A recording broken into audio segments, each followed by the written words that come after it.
जीवन में असंभव कुछ भी नहीं है और जब जागो तब सवेरा होता है। अगर आपको ये लगता है कि मैंने बहुत से बुरे काम किए हुए हैं और अब इन गलत कामों को सुधारने के लिए कोई भी विकल्प नहीं है, तो आपको गौतम बुद्ध के जीवन की ये कहानी एक बार अवश्य सुननी चाहिए। एक दिन बुद्ध श्रावस्ती के ही एक गांव में भिक्षाटन के लिए पहुंचते हैं। जब बुद्ध गांव में प्रवेश करते हैं तो देखते हैं कि पूरे गांव में सन्नाटा छाया हुआ है। दूर दूर तक कोई व्यक्ति नजर नहीं आ रहा था। बुद्ध उस गांव के पहले द्वार पर जाते हैं और कहते हैं, भिक्षाम देहि, परंतु भीतर से बाहर कोई नहीं आता। बुद्ध दूसरे द्वार पर जाते हैं परंतु कोई दरवाजा नहीं खोलता। बुद्ध तीसरे द्वार पर जाते हैं परंतु उस द्वार से भी कोई व्यक्ति बाहर नहीं आता। फिर अचानक से एक दरवाजा खुलता है जिसमें से एक व्यक्ति बाहर निकलता है। वो जल्दी से बुद्ध का हाथ पकड़ता और उन्हें अपने घर में ले जाता है और कहता है, क्षमा करें बुद्ध, परंतु इस समय आप बाहर नहीं जा सकते। उंगलीमाल को श्रावस्ती की सीमा पर देखा गया है। सभी गांव वाले डर के मारे अपने अपने घरों की खिड़कियां, दरवाजे बंद करके बैठे हुए हैं। बुद्ध उस व्यक्ति से पूछते हैं, कौन है ये उंगलीमाल और उससे इतना भय क्यों है? वह व्यक्ति कहता है, उंगलीमाल एक राक्षस है। उसे जो भी मनुष्य मिलता है, बच्चा, वृद्ध, स्त्री या पुरुष, यहाँ तक कि सन्यासी भी, वो किसी को भी नहीं छोड़ता। महाराज प्रसन्नजीत के सैनिक भी उससे डरते हैं। बुद्ध उस व्यक्ति से पूछते हैं, क्या वो ये सब धन के लालच में करता है? वो व्यक्ति कहता है, नहीं, धन का उसे कोई लालच नहीं है। वो जब भी किसी मनुष्य पर वार करता है तो उसकी उंगली काटकर अपने गले की माला बनाता है। इसलिए उसका नाम उंगली माल पड़ गया है। और यह भी सुना है कि जब उसके गले की माला में 100 उंगलियां पूरी हो जाएंगी तो उसकी विनाशक शक्तियां और भी ज्यादा बढ़ जाएंगी। बुद्ध कहते हैं, आभार आपका, जो आपने मुझे उसके बारे में बताया। फिर वो व्यक्ति बुद्ध से कहता है कि कृपा कर आप बाहर न जाइए, क्योंकि वो आप पर भी वार कर सकता है। बुद्ध कहते हैं, भय से अपनी राह छोड़ दो, ऐसा मैंने कभी नहीं किया। मुझे भिक्षा मांगता देख जन जन के हृदय में उंगलीमाल का भय कम होगा। फिर वो व्यक्ति कहता है, नहीं बुद्ध, आप मत जाइए, वो बहुत ही ज्यादा खतरनाक है। बुद्ध कहते हैं, वो खतरनाक नहीं बल्कि दुखी है और मुझे उसके पास जाना होगा क्योंकि उसे मेरी आवश्यकता है। इतना कहकर बुद्ध उस व्यक्ति के पास से चले जाते हैं। कुछ दूर चलने के बाद बुद्ध वन में प्रवेश करते हैं। वन में चारों ओर एक सन्नाटा छाया होता है। दूर दूर तक ना तो कोई मनुष्य और ना ही कोई पशु पक्षी दिख रहा होता है, परंतु बुद्ध अपने मार्ग में आगे बढ़ते रहते हैं। अचानक बुद्ध के सामने उंगलीमाल आकर खड़ा हो जाता है। उसका रूप इतना डरावना होता है कि कोई भी व्यक्ति उसे देखकर ही भयभीत हो जाए। उसके गले में उंगलियों की माला होती है। चेहरा और हाथ रक्त से सने होते हैं और शरीर बलशाली होता है। उसका रूप इतना भयानक होता है कि किसी भी साधारण व्यक्ति के प्राण तो उसे देखते ही निकल जाएं, परंतु बुद्ध पर उंगलीमाल के इस डरावने रूप का कोई भी असर नहीं होता। बुद्ध कुछ क्षण तक एक शांत मुस्कुराहट के साथ उंगलीमाल की तरफ देखते हैं और फिर उसकी बगल से निकलकर अपने मार्ग में आगे बढ़ जाते हैं। बुद्ध को ऐसा करते देख उंगलीमाल को ये समझ नहीं आता कि उसके साथ ये हो क्या रहा है। वह मन ही मन सोचता है कि मुझे देखकर लोग या तो भाग जाते हैं या मुझे देखकर ही मर जाते हैं या फिर मुझसे अपने प्राणों की भीख मांगने लगते हैं। मैंने कई सन्यासियों को भी मारा है, परंतु मैंने आज तक कोई ऐसा व्यक्ति नहीं देखा जो मुझे नजरअंदाज करके अपने मार्ग में आगे बढ़ जाए। या तो इसने मुझ पर ध्यान नहीं दिया होगा या फिर हो सकता है कि यह देख ही ना सकता हो, परंतु मुझे इससे क्या, मुझे तो अपनी उंगलियों की माला पूरी करनी है। उंगलीमाल बुद्ध को आवाज लगाता है, इस साधु रुक। फिर भी बुद्ध उंगलीमाल को नजरअंदाज करते हैं और अपने मार्ग में आगे बढ़ते रहते हैं। उंगलीमाल और ज्यादा क्रोध में भरकर बुद्ध को आवाज लगाता है, इस साधु रुक। फिर भी बुद्ध उंगलीमाल को फिर से नजरअंदाज करते हैं और अपने मार्ग में आगे बढ़ते हैं। उंगलीमाल तीसरी बार बहुत ही ज्यादा क्रोध में भरकर आवाज लगाता है, इस साधु रुक। फिर बुद्ध रुकते हैं। उंगलीमाल बुद्ध के पास जाता है और कहता है, मेरे आदेश देने के बाद भी तू रुका क्यों नहीं? बुद्ध कहते हैं, मैं तो बहुत पहले ही रुक चुका हूँ, तुम ही चलते जा रहे हो। उंगलीमाल ये समझ ही नहीं पाता कि बुद्ध क्या कह रहे हैं। बुद्ध कहते हैं, मैं तो बहुत पहले ही रुक चुका हूँ, तुम ही चलते जा रहे हो। उंगलीमाल ये समझ ही नहीं पाता कि बुद्ध क्या कह रहे हैं।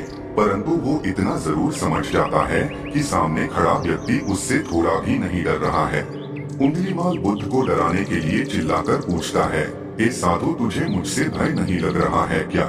मैं आदि मानव हूँ। बुद्ध कहते हैं, नहीं, तुम मानव हो। बुद्ध की यह बात उंगलीमाल के हृदय पर लगती है।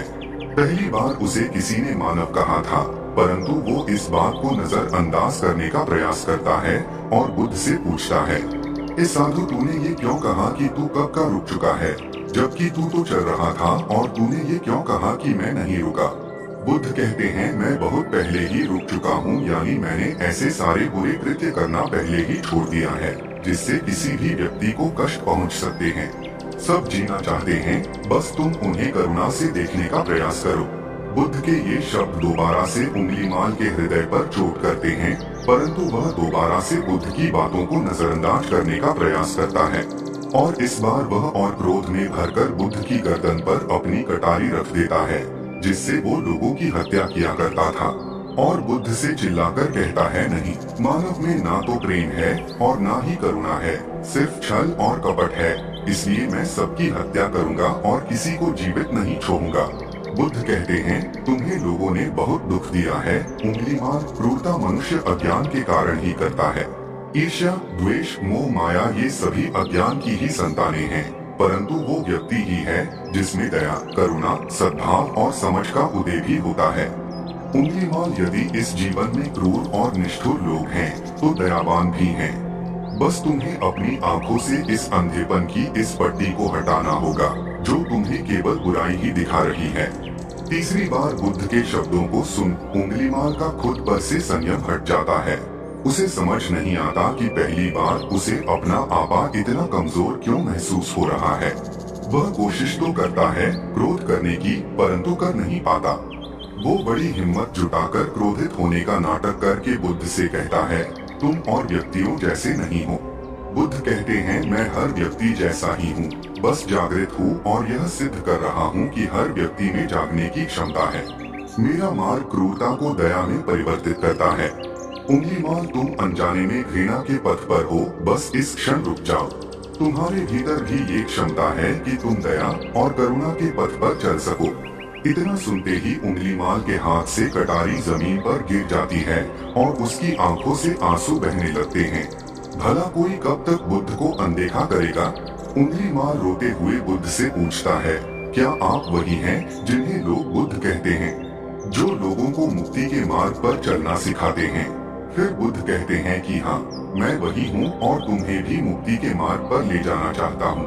फिर उंगलीमाल कहता है, परंतु मैं अब बहुत दूर निकल गया हूँ। मैंने बहुत हत्याएं करी हैं और बहुत पाप करे हैं। मैं अब चाहकर भी वापस नहीं लौट सकता और मेरा वापस लौटना अब असंभव है। बुद्ध कहते हैं, असंभव कुछ भी नहीं, जब जागो तभी सवेरा।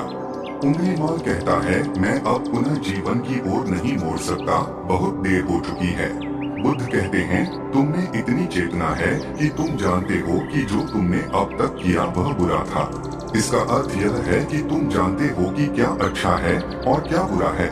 उंगलीमाल, जिस दिन से तुमने अच्छा कार्य करना शुरू कर दिया, उस दिन से तुम्हारा एक नया जीवन शुरू हो जाएगा। फिर उंगलीमाल कहता है, मैं कितने भी अच्छे कार्य क्यों न कर लूं, परंतु लोग मुझे उसी दृष्टि से देखेंगे और मुझे चैन से जीने नहीं देंगे। बुद्ध कहते हैं, उंगलीमाल, यदि तुमने हिंसा का मार्ग छोड़ा तो मैं तुम्हें मार्ग दिखाऊंगा और तुम्हारा संरक्षण करूंगा और तुम्हें लोगों की घृणा से बचाऊंगा। बस पहला कदम तुम्हें ही उठाना होगा। उंगलीमाल पूछता है, क्या ये हो सकता है? बुद्ध कहते हैं, अवश्य हो सकता है। तुम में असामान्य बुद्धि है उंगलीमाल, तुम परम सत्य के पथ पर बहुत आगे जाओगे। उंगलीमाल रोते हुए बुद्ध के चरणों में गिर पड़ता है और कहता है, मैं आपको वचन देता हूँ कि मैं सारे बुरे कृत्य करना छोड़ दूंगा और आपके पीछे करुणा के पथ पर चलना सीखूंगा। कृपा कर आप मुझे अपना शिष्य बना लीजिए। बुद्ध कहते हैं, मैं किसी को अपना शिष्य नहीं बनाता, बल्कि व्यक्ति स्वयं मेरे संग से जुड़ता है। उंगलीमाल उसी समय बुद्ध का भिक्षु बन जाता है। बुद्ध का भिक्षु बनने के बाद उसका नाम अहिंसक पड़ जाता है। फिर बुद्ध ने जैसा उसका नाम रखा था और वो ठीक वैसा ही वह बन चुका था। जब अहिंसक प्रथम बार अन्य भिक्षुओं के साथ एक गांव में भिक्षाटन के लिए जाता है तो गांव के कुछ लोग उससे बदला लेने के लिए उसे लाठी डंडों से पीटने लगते हैं।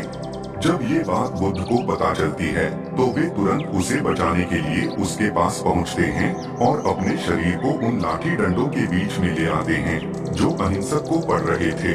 बुद्ध को देखकर वे गांव वाले डंडे और पत्थर मारना बंद कर देते हैं। सभी लोग बुद्ध से कहते हैं, बुद्ध क्यों आप इस हत्यारे उंगलीमाल की रक्षा कर रहे हैं? न जाने कितने लोगों की जानें ली हुई हैं इसने।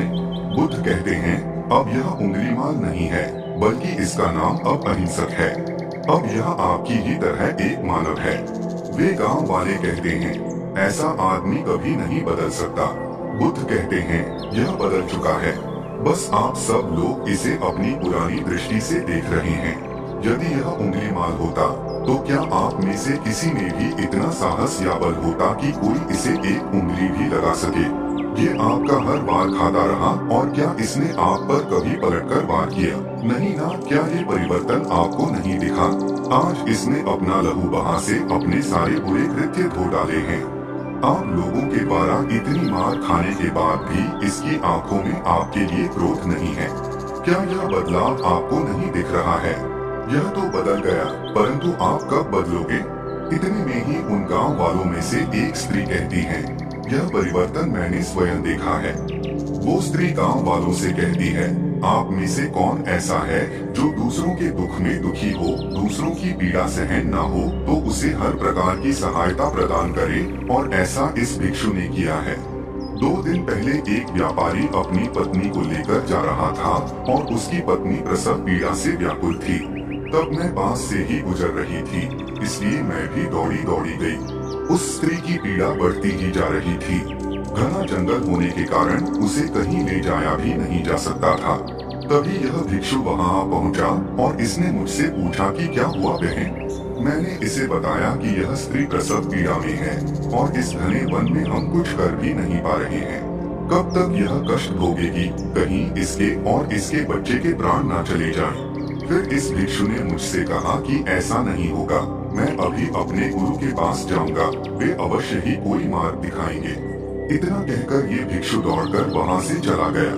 बुद्ध कहते हैं कि फिर व्यथित हो अहिंसक मेरे समक्ष आया और मेरे पैरों में गिरकर मुझसे कहने लगा, बुद्ध एक स्त्री गहन प्रसव पीड़ा में है और उसकी पीड़ा बढ़ती ही जा रही है, कहीं माँ और बच्चे को कुछ हो न जाए। ये सब सुनकर बुद्ध ने कहा कि दौड़कर जाओ और उससे कहो, बहन जिस दिन से मेरा जन्म हुआ है मैंने जानबूझकर किसी भी प्राणी को कष्ट नहीं पहुंचाया है। मेरे सत्कर्म तुम्हारा सुरक्षा कवच बने और आपके शिशु की रक्षा करे। अहिंसक ने मुझसे कहा, परंतु यह तो असत्य होगा बुद्ध। सत्य तो यह है कि मैंने आज तक बहुत से प्राणियों को कष्ट पहुंचाया है। यदि मैंने ऐसा कहा तो वे माता और शिशु उसी क्षण प्राण त्याग देंगे। फिर बुद्ध ने कहा, तो तुरंत जाओ और उस स्त्री से कहो, बहन जिस दिन से मेरा एक नया जन्म हुआ है मैंने सभी बुरे कृत्यों को त्यागा है और उस दिन से मैंने किसी भी प्राणी को कष्ट नहीं पहुंचाया है और मेरे सत्कर्म आपका सुरक्षा कवच बने और आपके शिशु की रक्षा करे। फिर अहिंसक ने बुद्ध से पूछा कि क्या मेरे सत्कर्म उन्हें बचा लेंगे? बुद्ध ने कहा कि अवश्य यह तुम्हारी अपनी कमाई है, या तो तुम इसे अपने लिए बचा कर रखो या फिर किसी पराये पर खर्च कर दो। अपने कमाए सत्कर्म को किसी पराये पर न्योछावर करने से पहले अहिंसक ने एक क्षण नहीं सोचा और वो उसी समय उस स्त्री और उसके शिशु की जान बचाने के लिए वहां चला आया। वह स्त्री कहती है कि हाँ, यह भिक्षु दौड़कर वहां आया और अभी भी वो स्त्री गहन पीड़ा से जूझ रही थी। इसने अपने दोनों हाथ जोड़े और आंखें बंद करके कहने लगा, बहन जिस क्षण से मैं भिक्षु बना हूँ उस क्षण के बाद मैंने कोई भी ऐसा कृत्य नहीं किया जिससे कि किसी भी प्राणी को कष्ट पहुँचे। मेरे सत्कर्म आपके लिए सुरक्षा कवच बने, आपकी और आपके शिशु की रक्षा करें। और इतना कहते ही उस स्त्री ने अपने बच्चे को जन्म दे दिया। फिर बुद्ध कहते हैं कि दूसरों के दुख से दुखी होने वाला यह व्यक्ति अहिंसक कैसे किसी को दुख दे सकता है? यदि ये भिक्षु मन का सच्चा ना होता तो वह स्त्री कब के अपने प्राण त्याग चुकी होती। फिर अहिंसक ने बुद्ध से कहा है कि इन्हें मत रोकिए बुद्ध, इन्हें मारने दीजिए और तब तक मारने दीजिए जब तक कि इनके मन का क्रोध शांत ना हो जाए। फिर बुद्ध अहिंसक से कहते हैं, कर्म और गुणों के भंडार हो तुम, आज तुमने अपने नाम अहिंसक को सिद्ध कर दिया है। बुद्ध और उस स्त्री की बात सुन के सभी गांव वाले कहते हैं, आप सही कह रहे हैं बुद्ध। अहिंसक बदल चुका है और हमसे ही देखने में भूल हो गई थी।